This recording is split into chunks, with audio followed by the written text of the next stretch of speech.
नमस्कार दोस्तों, KP college के ऑनलाइन प्लेटफॉर्म में एक बार फिर से आपका स्वागत है। तो हम लोग जो है राजनीति विज्ञान के बारे में जो है डिस्कस कर रहे थे, चर्चा कर रहे थे। उसी क्रम के अंदर आपको परंपरागत राजनीति विज्ञान, आधुनिक राजनीति विज्ञान एवं व्यवहारवाद के बारे में जो है पिछली कक्षाओं में आपको समझाया है। अगर आपने पिछली कक्षाएं नहीं देखी है तो आप वहाँ पर जाए और जो है उन क्लासों को ज़रूर देखें, जिससे जो है आपका पूर्व ज्ञान जो है वो मजबूत हो जाएगा एवं आगे की जो आने वाली क्लासें हैं उनको भी जो है आप आसानी से समझ सकते हैं। आज हम जो है राजनीति विज्ञान का एक बहुत ही महत्वपूर्ण पार्ट, ठीक है ना, और एक महत्वपूर्ण चैप्टर उत्तर व्यवहारवाद के बारे में जो है डिस्कस करेंगे। कल हमने व्यवहारवाद के बारे में पढ़ा था, आज हम पढ़ेंगे उत्तर व्यवहारवाद।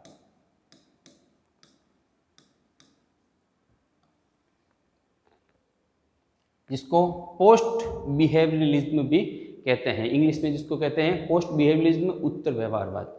प्यारे बच्चों, व्यवहार राजनीति विज्ञान के अंदर, परंपरागत राजनीति विज्ञान के अंदर जो समस्याएं थी, जो कमियां थी, उन कमियों को पूरा करने के लिए, उन कमियों को जो है ख़त्म करने के लिए राजनीति विज्ञान के अंदर एक नई अप्रोच आई थी जिसका नाम था व्यवहारवाद। व्यवहारवाद के बारे में मैंने आपको बताया था कि वो राजनीति विज्ञान के अंदर जो है परिवर्तन था, सुधार था, एक क्रांति थी। मगर जो कि द्वितीय विश्व युद्ध के बाद में 1945 के लगभग जो है व्यवहारवाद की राजनीति विज्ञान के अंदर एंट्री होती है और शुरुआत होती है। और व्यवहारवाद का जो काल था वो ज़्यादा लंबा नहीं था। व्यवहारवाद जो था वो ज़्यादा लंबे समय तक नहीं चल पाया। व्यवहारवाद की जो 1945 में शुरुआत हुई थी वो जो है 1970 तक आते आते 70-71 तक आते आते जो है व्यवहारवाद जो है वो, उसके अंदर भी जो है विभिन्न जो विद्वान थे उनको कमियां नज़र आने लगी। आखिर एक क्या कारण थे कि व्यवहारवाद जो है वो अपने जो है कार्यों के अंदर सफल नहीं हुआ। व्यवहारवाद असल मायनों में जो है विश्व के धरातल पर जो है राजनीति विज्ञान के अंदर जिस सुधार के लिए जो लाया गया था वो जो है वो कामयाब क्यों नहीं हो पाया। तो इसके बारे में जो है मोटे मोटे तौर पे यही आपको मैं बताना चाहूँगा कि व्यवहारवाद जो था उसके अंदर कर्म की कमी थी। व्यवहारवाद के अंदर जो है कर्म की कमी थी। बड़े बड़े जो है रिसर्च हो रहे थे, शोध हो रहे थे, मगर जो है धरातल पर जो काम होना चाहिए वो नहीं हो रहा था। इसके अलावा व्यवहारवाद के अंदर जो है राजनीति विज्ञान को पूर्ण रूप से एक जो है नेचुरल साइंस, एक प्राकृतिक विज्ञान बनाने की कोशिश की गई थी। हालांकि जो प्राकृतिक विज्ञान जो है राजनीति विज्ञान को आप एक नहीं बना सकते, क्योंकि राजनीति विज्ञान है वो एक सामाजिक विज्ञान है और समाज के अंदर व्यक्ति का व्यवहार जो होता है वो समय के अनुसार, परिस्थिति के अनुसार जो है बदलता रहता है। इसलिए उनको जो है आप विज्ञान की तरह जो है व्यक्ति के ऊपर जो है रिसर्च नहीं कर सकते, उसके ऊपर जो है शोध नहीं कर सकते हैं। और भी कई कमियां थी कि भाई उनके अंदर जो है मूल्यों को दरकिनार कर दिया गया था। कई प्रकार की जो व्यवहारवाद के अंदर कमियां थी। इस वजह से सर्वप्रथम व्यवहारवाद के जो मुख्य प्रणेता थे डेविड स्टन, कल मैंने आपको बताया था डेविड स्टन की जो है व्यवहारवाद के जो विभिन्न लक्षण बताए थे, 8 लक्षण बताए थे, वो बताए थे। तो व्यवहारवाद के बारे में सबसे ज़्यादा बात बताने वाले, व्यवहारवाद के जो मुख्य रूप से उनको विश्व धरातल पर लेके आने वाले, राजनीति विज्ञान में व्यवहारवाद को लेकर आने वाले जो डेविड स्टन थे, वो डेविड स्टन खुद जो है सबसे पहले जो है इस जो है उस व्यवहारवाद के जो है विरोधी हो गए। सर्वप्रथम 1969 के अंदर, 1969 के अंदर जो है एक अमेरिका के अंदर जो है राजनीति विज्ञान के जो विद्वान थे उनका एक सम्मेलन हुआ था। उस सम्मेलन के अंदर जो है डेविड स्टन ने जो है कड़े रूप में जो है कड़े शब्दों के अंदर जो है व्यवहारवाद की क्या कर दी, आलोचना कर दी। इस प्रकार से जो अन्य विद्वान थे जो व्यवहारवाद को जो मानते थे, व्यवहारवाद के बारे में जो है अपनी जो है अच्छी भावनाएं रखते थे, वो भी जो है धीरे धीरे व्यवहारवाद को जो है विरोधी हो गए। अब व्यवहारवाद गया और जो है व्यवहारवाद के बाद में जो एक नया जो है उत्तर व्यवहारवाद आता है। उत्तर व्यवहारवाद क्या था? तो उत्तर व्यवहारवाद के बारे में डेविड स्टन ने कहा था कि उत्तर व्यवहारवाद कोई राजनीति विज्ञान के अंदर परिवर्तन नहीं है। उन्होंने कहा था कि उत्तर व्यवहारवाद के अंदर जो हम जो है व्यवहारवाद का खंडन नहीं करते हैं, व्यवहारवाद का विरोध नहीं करते हैं, बल्कि व्यवहारवाद के अंदर जो कमियां रह गई थी उन कमियों को सुधारेंगे, ठीक है ना। यानी कि एक जो आती है कि एक पीढ़ी दूसरी पीढ़ी, कंप्यूटर की एक पीढ़ी से दूसरी पीढ़ी आती है, वैसे राजनीति विज्ञान के अंदर सुधार के लिए, सुधार का जो एक आंदोलन शुरू हुआ था व्यवहारवाद, उत्तर व्यवहारवाद उसकी अगली पीढ़ी थी, उसका अगला कदम था, उसका अगला खंड था, ठीक है। तो उत्तर व्यवहारवाद क्या था, तो राजनीति विज्ञान के अंदर परंपरागत राजनीति विज्ञान के विरोध में आया व्यवहारवाद, और व्यवहारवाद के अंदर सुधार के लिए जो एक नई क्रांति आई उसको कहा गया उत्तर व्यवहारवाद। उत्तर व्यवहारवाद की जो शुरुआत हुई थी वो 1960 के दशक के लगभग हो गई थी। अब जो है कुछ बातें उत्तर व्यवहारवाद के बारे में अपन देख लेते हैं। हाँ, उत्तर व्यवहारवाद 1960 के दशक की समाप्ति से पहले प्रमुख व्यवहारवादी विचारक डेविड ईस्टन ने इनकी आलोचना की। मैंने आपको बताया कि अमेरिका के अंदर जो सम्मेलन हुआ था, ठीक है ना, 1969 में अमेरिका में आयोजित जो राजनीति विज्ञान के जो विद्वान थे उनका एक सम्मेलन था, और उस सम्मेलन का नाम था अमेरिकन पॉलिटिकल साइंस एसोसिएशन। तो उस अमेरिकन पॉलिटिकल साइंस एसोसिएशन में जो है व्यवहारवाद की जो है सर्वप्रथम डेविड ईस्टन ने क्या कर दी, आलोचना कर दी, निंदा कर दी, और उन्होंने कहा कि भाई जो व्यवहारवाद है वो उनको जो हम जिस वजह से, जिन कारणों से विश्व के अंदर लेके आए थे, राजनीति विज्ञान के अंदर जिन कारणों से लेकर के आए थे, ठीक है ना, तो वो अपनी जो है सार्थकता जो है सिद्ध नहीं कर सका था। यानी कि उनके अंदर व्यवहारवाद के अंदर अपन कह सकते हैं कि प्रासंगिकता की जो कमी थी, जो जिनके लिए, जिस वजह से उनको लेके आए थे, जिन समस्याओं के समाधान के लिए लेके आए थे, उन समस्याओं को जो है व्यवहारवाद पूरा नहीं कर पाया था। आगे क्या कहा था, तो उन्होंने जो है अमेरिकन पॉलिटिकल साइंस एसोसिएशन में व्यवहारवाद की आलोचना की, उनकी कमियों को बताया और कहा कि व्यवहारवाद के अंदर सुधार होना चाहिए। और व्यवहारवाद के अंदर सुधार क्या होगा, कि व्यवहारवाद के अंदर सुधार होगा उत्तर व्यवहारवाद, ठीक है। डेविड ईस्टन के अनुसार उत्तर व्यवहारवाद क्या है, उत्तर व्यवहारवाद राजनीति में वास्तविक क्रांति है। उन्होंने कहा कि राजनीति विज्ञान के अंदर जो वास्तविक क्रांति है, जो वो बदलाव है, वो व्यवहारवाद नहीं था, वो है उत्तर व्यवहारवाद। वो क्या है, उत्तर व्यवहारवाद। उन्होंने कहा कि राजनीति विज्ञान के अंदर, परंपरागत राजनीति विज्ञान के अंदर ये क्या है, क्रांति है। ये क्या है, ये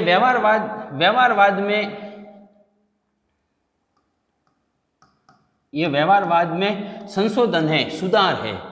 वे जो व्यवहारवाद आया था राजनीति विज्ञान के अंदर विश्व की विभिन्न समस्याओं से बाहर निकालने के लिए विश्व को, तो उस व्यवहारवाद के अंदर जो कमियां रह गई, उस कमियों के अंदर जो है संशोधन है, ये एक सुधार है, ये व्यवहारवाद का खंडन नहीं है। उन्होंने कहा था उत्तर व्यवहारवाद जो है वो व्यवहारवाद की अगली पीढ़ी है, उसके अंदर सुधार करके, उसके अंदर अपडेट करके जो एक नई अप्रोच सामने लाए रहे हैं, वो एक नई अप्रोच थी। व्यवहारवाद का खंडन या व्यवहारवाद का जो है विरोध उत्तर व्यवहारवाद कदापि नहीं था। उत्तर व्यवहारवाद का अगला कदम है जिसमें तथ्य तथा मूल्य दोनों का विवेक सम्मत समावेश किया गया है। अब देखो मेन बात यहीं पे आती है, तथ्य एवं मूल्य, ठीक है ना। अब व्यवहारवाद के अंदर क्या किया गया था, कि व्यवहारवाद के अंदर मैंने आपको बताया था कि व्यवहारवाद क्या था, व्यवहारवाद एक मूल्य निरपेक्ष अवधारणा थी।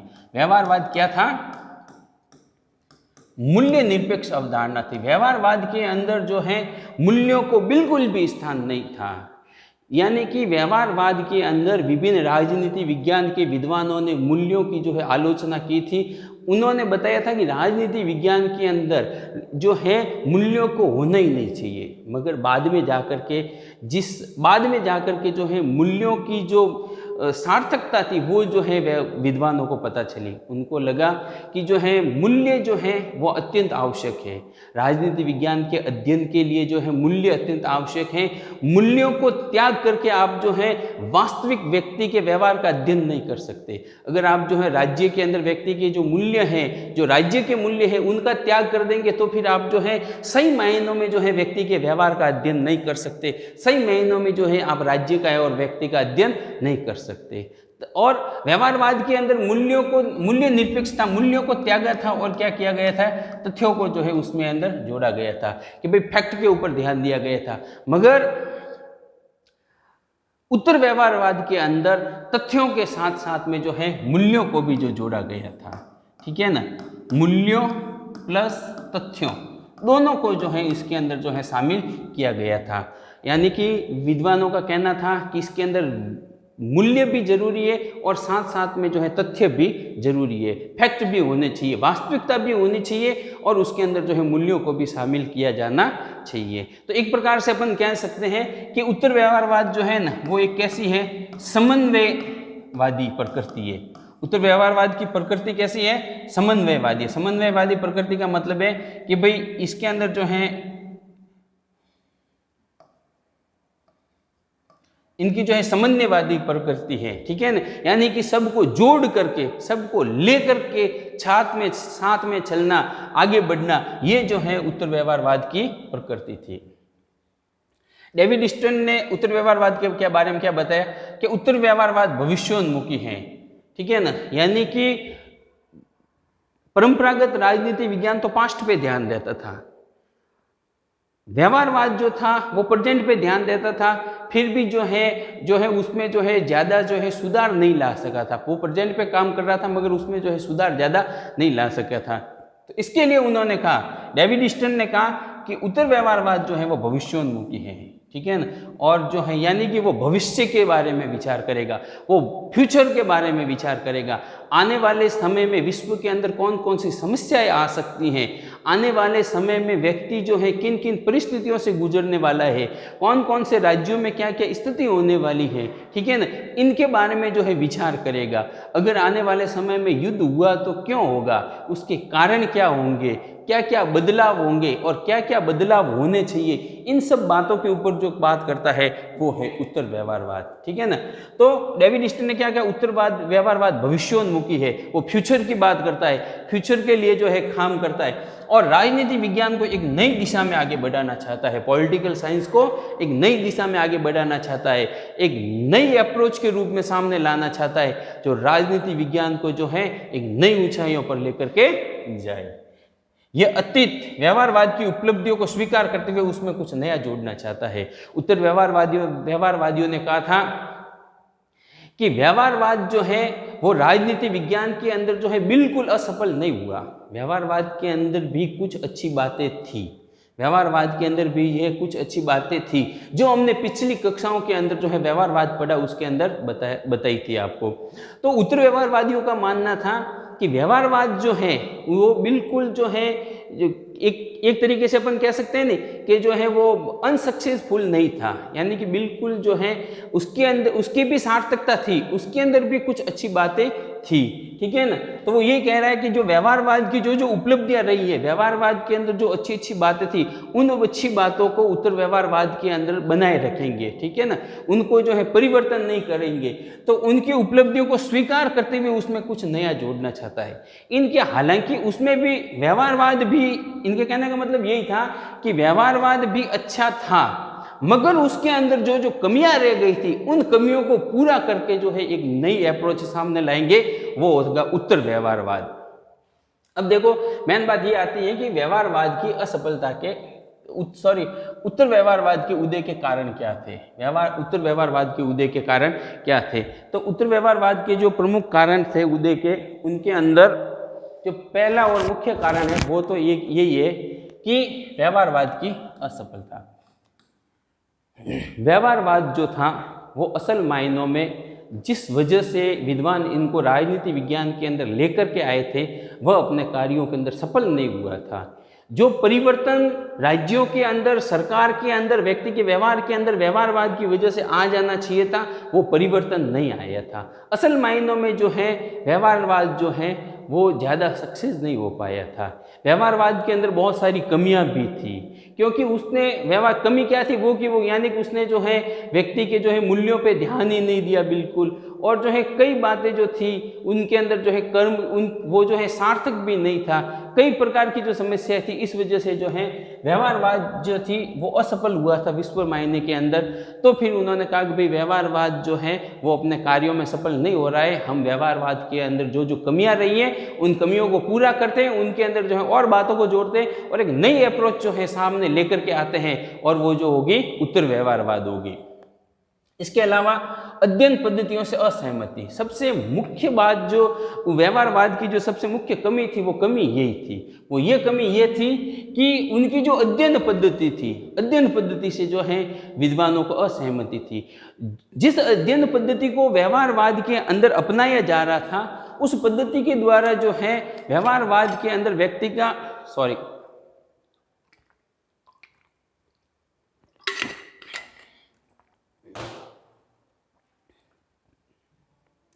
जिस अध्ययन पद्धति के द्वारा, जिन फैक्ट के द्वारा, यानी जिन चीजों के साथ में व्यवहारवाद का अध्ययन किया जा रहा था, वो सही मायनों में सफल नहीं हो रहा था।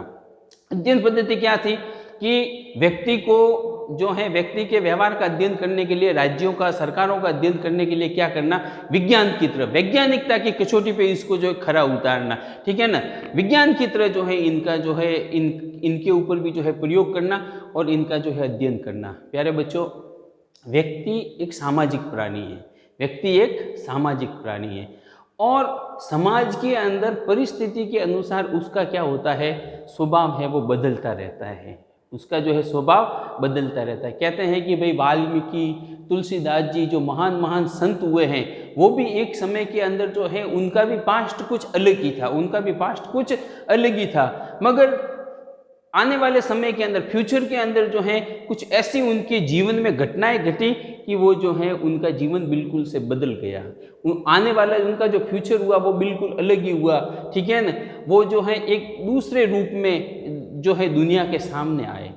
उसी प्रकार से व्यक्ति आज किसी एक पार्टी का समर्थन कर रहा है, कल वो पार्टी जो है दूसरी पार्टी उसको कोई लोभ दे दे, प्रलोभन दे दे, तो फिर क्या होगा कि वो जो है जल्दी से उस पार्टी को छोड़ करके उस पार्टी के अंदर चला जाएगा। हमारे देश में तो ये व्यक्तियों को तो छोड़ो, राजनीतिक पार्टियों की तक ये कंडीशन है कि मजबूर होकर के हमारी सरकार को दल बदल कानून बनाना पड़ा। तो भारत जैसे, हालांकि मैं भारत की आलोचना नहीं करना चाहता, फिर भी जो विकासशील देश होते हैं उनके अंदर जो है व्यक्ति के व्यवहार का अध्ययन नहीं किया जाता, क्योंकि पंडित जवाहरलाल नेहरू ने भी कहा था कि भूखे व्यक्ति के लिए वोट का कोई महत्व नहीं होता है, भूखे व्यक्ति के लिए कोई वोट का महत्व नहीं होता है, उसको तो जो भोजन देगा वही उसके लिए सरकार है, वही उसके लिए राज्य है। तो फिर जो है व्यक्ति की जो आवश्यकताएं होती हैं वो एक पार्टी के द्वारा पूरी हो जाएगी तो वो उसका समर्थक हो जाएगा। किसी भी पार्टी के द्वारा, किसी भी व्यक्ति के द्वारा, किसी भी नेता के द्वारा जब उसकी जो है समस्याएं या जो भी उनकी जो आवश्यकता है उनकी पूर्ति होगी या उनको कोई एक्स्ट्रा लाभ दिया जाएगा, उनको प्रलोभन दिया जाएगा, उनको जो है यानी कि कोई बड़े एजेंडे बताए जाएंगे, तो फिर क्या होगा, उसका व्यवहार बदल जाएगा।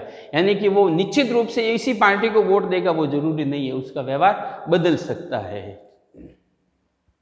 तो व्यक्ति जो है वो एक सामाजिक प्राणी है, ठीक है ना। समाज के अंदर उसका व्यवहार बदलता रहता है, अतः उसको जो है विज्ञान की तरह जो है उसका विज्ञान की तरह उनके ऊपर जो है प्रयोग नहीं कर सकते, विज्ञान की तरह जो है उनका जो है अध्ययन नहीं कर सकते। तो राजनीति विज्ञान को विज्ञान बनाने में जो है व्यवहारवाद असफल हुआ था। इसके अलावा तात्कालीन सामाजिक एवं राजनीतिक समस्याएं, देखिए भाई कोई भी समस्या, कोई भी बदलाव होता है, बदलाव का एक तात्कालीन कारण जरूर होता है। हालांकि लंबे समय से चलने वाली छोटी छोटी जो बातें होती है, ठीक है ना, धीरे धीरे जो लोगों के अंदर भावनात्मक रूप से लोगों के अंदर जो बदलाव आता है, ठीक है, लोगों की मानसिकता बदलती है, वो जरूर होती है, मगर एक चिंगारी की आवश्यकता जरूर होती है। जैसे लकड़ियाँ पड़ी है, वो सड़ गई है, मगर उसको भी जलाने के लिए एक चिंगारी की आवश्यकता जरूर होती है। तो बदलाव जो है सदा जो है बदलाव के लिए जो है चिंगारी की आवश्यकता जरूर होती है।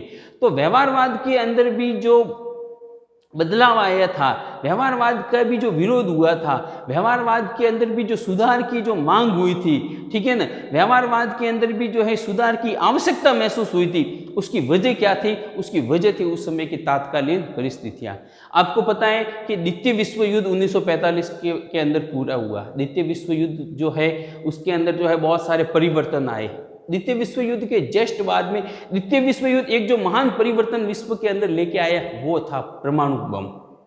यानी कि जो आज दिन तक बंदूकों से, तलवारों से जो सेनाएं लड़ रही थी, वो जो है अब उस युद्ध के अंदर जो है परमाणु बमों का प्रयोग हो गया था।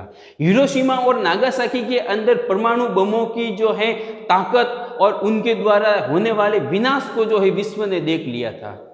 अब जो है विश्व के अंदर विभिन्न देशों के अंदर विभिन्न सरकारों के अंदर जो है एक जो है अलग प्रकार का एक बड़ा भय व्याप्त हो गया कि कहीं ऐसा ना हो जाए कि कोई आपस में सरकारें लड़े, आपस में राज्य लड़े और जो है एक राज्य दूसरे राज्य के ऊपर परमाणु बमों का प्रयोग कर ले। धीरे धीरे परमाणु बमों के प्रति शक्ति संतुलन को बनाए रखने के लिए जो दो महाशक्तियां थी वो भी अपने ताकत को बढ़ा रही थी। इसके अलावा भी जो विश्व के अंदर जो छोटे छोटे देश थे जिनकी आपस में जो है नहीं बनती थी, पड़ोसियों के साथ में नहीं बनती थी, वो देश भी जो है क्या करने लगे, परमाणु बमों को जो है परमाणु बमों के प्रति उनका भी जो है रुझान बढ़ने लगा। वो भी जो है परमाणु बम जो है प्राप्त करने लगे। अब जो है लोगों के पास में परमाणु बम आ गए, विभिन्न राज्यों के पास में परमाणु बम आ गए और कई तो ये अपन कहते हैं नहीं कि असंवेदनशील और जो कहते हैं ना कि भाई तानाशाही शासक, ऐसे ऐसे व्यक्तियों के हाथ में भी जो है परमाणु बम लगने लगे। ऐसे ऐसे व्यक्तियों के हाथ में भी जो है क्या है कि परमाणु घातक हथियार उनके पास में आने लगे। समय आ गया कि कहीं ऐसा न हो जाए कि वापस युद्ध हो जाए और जो है भयंकर समस्या लेकर के आए, जन धन और पर्यावरण की और जो है इस वनस्पति की जो है जल की जो है बहुत बड़ी क्षति हो जाए। तो ये जो है परमाणु बम जो है विश्व के अंदर आ गए थे, ठीक है ना। तो परमाणु बमों का जो है परमाणु बमों का कोई प्रयोग ना हो जाए, परमाणु बमों के डर से जो है विश्व के अंदर जो है राजनीति विज्ञान के अंदर विभिन्न सरकारों ने, विभिन्न राज्यों ने कहा कि भाई जो है इसके अंदर सुधार करो, कुछ व्यवहार में, कुछ अध्ययन में ऐसा परिवर्तन लाओ कि आने वाले समय में जो है परमाणु बमों का प्रयोग वापस नहीं करना पड़े, ठीक है ना। इसके अलावा शीत युद्ध तो आपको पता ही है, शीत युद्ध चल रहा था, ठीक है ना। सोवियत संघ और अमेरिका के अंदर 1961 में तो जब क्यूबा का मिसाइल संकट आया तब तो ऐसी कंडीशन आ गई थी कि आज युद्ध हो जाए कि कल युद्ध हो जाए, सुबह युद्ध हो जाए कि शाम को विश्व युद्ध शुरू हो जाए। विश्व पूरी तरीके से जो है दो ध्रुवों में बट गया था, ठीक है ना। अमूमन जो है नाटो और वार्सा के बीच में जो है बहुत सारी जो है न नाटो कम था न वार्सा कम था, न सोवियत संघ कम था न संयुक्त राज्य अमेरिका कम था। दोनों मायने में जो है दोनों जो है राष्ट्र आपस में शक्ति का संतुलन बना करके रख रहे थे। और जो है उन शीत युद्ध के दौर में जो है हर समय युद्ध का माहौल बना हुआ था, युद्ध का वातावरण बना हुआ था। तो कब पता न चले कि युद्ध हो जाए, ये जो है डर जो है लोगों के अंदर बैठा हुआ था, ठीक है ना। तो शीत युद्ध का भी प्रभाव था। कई देशों के अंदर जो है गृह युद्ध चल रहा था, ठीक है ना। उन देशों के अंदर जो है सरकारें बिल्कुल अस्थिर होती जा रही थी, सरकारें जो है काम नहीं कर पा रही थी, तख्ता पलट हो रहे थे, जनसंख्या का विस्फोट हो रहा था, पर्यावरण जो है बड़ी मात्रा में प्रदूषित हो रहा था, लोकतंत्र कमजोर हो रहा था, ठीक है ना। और तानाशाही शक्तियां जो है वो धीरे धीरे वापिस अपने पांव पछाड़ रही थी। कहीं ऐसा ना हो जाए, क्योंकि द्वितीय विश्व युद्ध का मुख्य जो कारण था वो भी जो है तानाशाही था। तो ऐसे समय के अंदर जो है राजनीति विज्ञान के अंदर यह आवश्यक हो गया कि अब जो है व्यवहारवाद है उनके अंदर सुधार होना चाहिए। असल मायनों में एक ऐसी अप्रोच सामने आनी चाहिए विश्व के अंदर जो राजनीति विज्ञान के अंदर जो है सुधार करे। विश्व की जो ये समस्याएं हैं, ये जो तात्कालीन समस्या है, इन समस्याओं से जो है विश्व को वो क्या करे, बाहर निकाले। इनके अलावा उचित भविष्यवाणी का अभाव, राजनीति विज्ञान की जो एक बात रही है पहले से वो यही रही है कि इसके अंदर जो है भविष्यवाणी का अभाव रहा है, ठीक है ना। कि भाई आने वाले समय में जिस प्रकार से मौसम विज्ञान की, जिस प्रकार से जो है और भी कई प्रकार की जो है भविष्यवाणियाँ होती है, उस प्रकार की जो है राजनीति विज्ञान के अंदर भी जो है भविष्यवाणी होनी चाहिए कि अमुक देश में कौन सी सरकार बनेगी, अमुक देश की जो है सरकार बनने के बाद में उसका रवैया कैसा होगा, अब जो है इन देशों के साथ में कैसे संबंध रहेंगे। यानी कि कई जो राजनीति विज्ञान के जो समकालीन एवं तात्कालीन मुद्दे रहते हैं, जो समस्या रहती है, उनके ऊपर जो है भविष्यवाणी होनी चाहिए। तो भविष्यवाणी जो है इनका जो है व्यवहारवाद के अंदर अभाव था। तो उत्तर व्यवहारवादियों ने कहा कि एक ऐसी अप्रोच सामने लेकर के आओ जिसके अंदर जो है भविष्यवाणी हो सके, जिसके अंदर भविष्यवाणी हो सके और आने वाले फ्यूचर के बारे में जो है हम पता कर सके, ठीक है ना। तो इस वजह से जो है उत्तर व्यवहारवाद जो है विश्व के अंदर सामने आया था, ठीक है ना। अब देखो उत्तर व्यवहारवाद के बारे में कुछ महत्वपूर्ण बातें हैं। उत्तर व्यवहारवाद कर्म एवं प्रासंगिकता के सिद्धांत पर आधारित है, ठीक है ना। कर्म एवं प्रासंगिकता के सिद्धांत पर आ सकते हैं, क्योंकि व्यवहारवाद के अंदर इन दो चीजों की कमी रही थी, ठीक है ना। यानी कि प्रासंगिकता से मतलब हो गया सार्थकता, यानी कि आप जो शोध कर रहे हैं, जो रिसर्च कर रहे हैं, उसकी सार्थकता क्या है, ठीक है ना, वो असल मायनों में किसके लिए हो रहा है, उसके अंदर उसका आपको क्या परिणाम मिल रहा है, वो जो है होना चाहिए। और दूसरी बात जो थी वो थी कर्म, यानी कि बड़ी बड़ी वातानुकूलित लाइब्रेरियों में बैठ करके जो है आप जो शोध कर रहे हैं, जो बड़े बड़े रिसर्च कर रहे हैं, जो बातें लिख रहे हैं, कभी कभार जो है धरातल पे जाकर के देख भी रहे, उनसे जो है समाज का हित होने वाला नहीं है, उनसे जो है समाज के अंदर बदलाव आने वाला नहीं है, उनसे जो है आप व्यक्ति के व्यवहार का जो है अध्ययन नहीं कर सकते, उनसे जो है आप राज्यों के आपसी संबंधों का अध्ययन नहीं कर सकते। आपको अगर कार्य करना है तो क्या करना पड़ेगा, कर्म करना पड़ेगा, ठीक है ना। कर्म निष्ठा के ऊपर जो है ये बल देता था कि आप अपनी वातानुकूलित लाइब्रेरियों से निकलो और व्यक्ति के व्यवहार का अध्ययन करना है तो व्यक्तियों के बीच में जाओ, राज्यों का अध्ययन करना है तो राज्यों के बीच में जाओ, और जो है आप जो है समाज के अंदर जा करके जो है उनका जो है अध्ययन करो, ठीक है ना। तो उत्तर व्यवहारवाद के जो मुख्य लक्षण थे वो क्या थे, कर्म एवं प्रासंगिकता। कई बार ये प्रश्न पूछा जाता है कि उत्तर व्यवहारवाद किन के ऊपर आधारित था, कर्म एवं प्रासंगिकता के ऊपर आधारित था। उत्तर व्यवहारवाद में राजनीति विज्ञान, हाँ, उत्तर व्यवहारवाद में राजनीति विज्ञान एक सामाजिक विज्ञान है, ठीक है ना। तो व्यवहारवाद के अंदर जो है राजनीति विज्ञान को एक प्राकृतिक विज्ञान, ठीक है ना, एक साइंस बताया गया था, मगर उत्तर व्यवहारवाद ने क्या कहा कि राजनीति विज्ञान क्या है, एक सामाजिक विज्ञान है, एक समाज विज्ञान है, ठीक है ना। और जो है व्यक्ति है वो एक सामाजिक प्राणी है। इस प्रकार की बातें कौन बताता है, उत्तर व्यवहारवाद। उत्तर व्यवहारवाद व्यक्ति को जो है व्यक्ति का जो है अध्ययन वो विज्ञान के आधार पर नहीं करता है। इसके अलावा उत्तर व्यवहारवाद सुधार एवं विकास का एक आंदोलन है। उत्तर व्यवहारवाद क्या है, व्यवहारवाद के अंदर सुधार करना और सुधार करने के लिए एक आंदोलन चलाना, ठीक है ना, सुधार करना। उनकी जो सार्थकता थी, व्यवहारवाद की जो उपयोगिता थी, उस उपयोगिता को ध्यान में रखते हुए उनकी जो कमियां हैं उन कमियों को पूरा करना और उनके अंदर बदलाव करना जो है उत्तर व्यवहारवाद के अंदर शामिल था। उत्तर व्यवहारवाद की प्रकृति थी वो कैसे थी, समन्वयवादी प्रकृति थी। उत्तर व्यवहारवाद जो है खंडन का, विरोध का जो है समर्थक नहीं था, वो तो समन्वयवादी प्रकृति का था, ठीक है ना, कि तथ्यों को, मूल्यों को और भी जो भी विचारधारा है सबसे जो है अच्छी अच्छी बातों को लो, सबको साथ में लेकर के चलो, आगे बढ़ो। हर एक जहाँ से भी अच्छी बात मिले उस अच्छी बात को जो है ग्रहण करते हुए, सही जो तथ्य है सही तथ्यों को ग्रहण करते हुए, सही मूल्यों को जो है देखते हुए, ठीक है ना, आगे बढ़ो। इस प्रकार की जो प्रकृति थी वो किसकी थी, उत्तर व्यवहारवाद की। तो उत्तर व्यवहारवाद की जो प्रकृति थी वो कैसी थी, समन्वयवादी प्रकृति थी। वो जो है विरोध का एवं जो है खंडन वाली जो प्रकृति नहीं थी। उत्तर व्यवहारवाद क्रियात्मक पद्धति है, ठीक है ना। उत्तर व्यवहारवाद की जो पद्धति है वो कैसी है, क्रियात्मक है। अभी मैंने जो आपको बताया कि जो है क्रमनिष्ठ होने चाहिए, कर्म के ऊपर जो है बल देता है उत्तर व्यवहार। इसके अलावा जो है उत्तर व्यवहारवाद में जो है प्रासंगिकता के गुण विद्यमान है, यानी कि जो आप शोध कर रहे हैं उसकी जो क्या सार्थकता है, इनके बारे में भी जो है उत्तर व्यवहारवाद बात करता है। तो प्यारे बच्चों, उत्तर व्यवहारवाद, अमूमन बच्चों की ये समस्या रहती है कि सर उत्तर व्यवहारवाद समझ में नहीं आता, उत्तर व्यवहारवाद समझ में नहीं आता, व्यवहारवाद समझ में नहीं आता। तो आपको उत्तर व्यवहारवाद मैंने बताया है, बहुत ही अच्छी प्रकार से जो बताया है। आप जो है आपको ये बातें पसंद आई होगी, ठीक है ना।